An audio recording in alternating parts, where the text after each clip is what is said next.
Hello everyone, welcome back to Tutorials Point.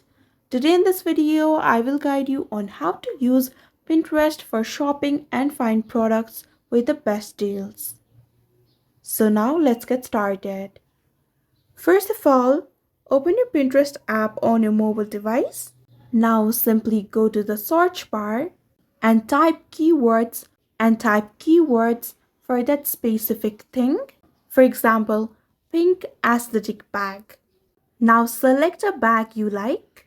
Now scroll a bit down and you will see shoppable pins with direct links. Now simply use filters to find the best deals and pin items to a wishlist board for later. So this is how to use Pinterest for shopping and find products with the best deals. I hope you found this video helpful. Don't forget to like, share and subscribe to our channel. Thank you so much for watching. See you in the next one.